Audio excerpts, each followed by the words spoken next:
दोस्तों, कहा जाता है कि बुरे कर्मों का अंजाम हमेशा बुरा ही होता है।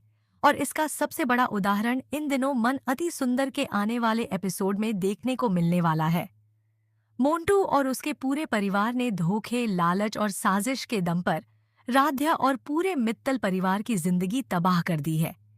चालाकी से उन्होंने मित्तल परिवार की पूरी प्रॉपर्टी अपने नाम करवा ली, जिसके बाद हालात ऐसे बन गए हैं कि राध्या और उसके अपने ही घर से बेघर होने की नौबत आ गई है। लेकिन राध्या भी हार मानने वालों में से नहीं है। अपनी समझदारी से वह दादी की तबीयत का बहाना बनाकर मोंटू से कुछ दिनों तक मित्तल भवन में रहने की मोहलत ले लेती है।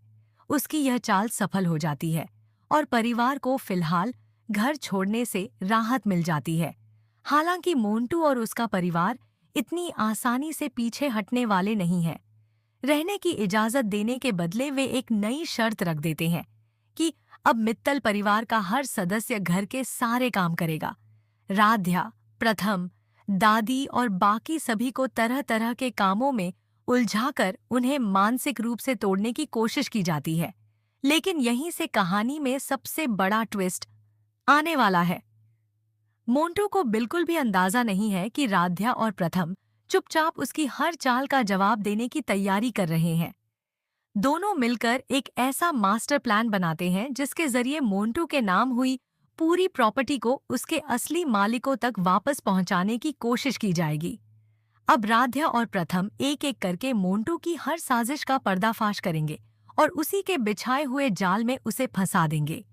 आने वाले एपिसोड में उनकी यह योजना मोंटू पर बहुत भारी पड़ सकती है। दोनों ऐसे मजबूत सबूत इकट्ठा करने में सफल हो सकते हैं जिससे नीक औस महाज तक कहीं होते हैं, जिनसे मोंटू और उसके परिवार की सारी सच्चाई सबके सामने आ जाएगी। खबरें तो यहाँ तक हैं कि राध्या और प्रथम मोंटू को जेल की सलाखों के पीछे पहुंचाने में भी कामयाब हो सकते हैं। यानी जिसने मित्तल परिवार को सड़क पर लाने का सपना देखा था, वही अब अपने बुरे कर्मों की वजह से कानून के शिकंजे में फंसता नजर आ सकता है। अब सबसे बड़ा सवाल यही है कि क्या राध्या और प्रथम अपनी इस बड़ी योजना में सफल होंगे? क्या मित्तल परिवार को अपनी खोई हुई प्रॉपर्टी और सम्मान वापस मिलेगा? और क्या आखिरकार मोंटू को उसके हर बुरे कर्म की सजा मिलेगी? अपनी राय हमें कमेंट करके जरूर बताइए।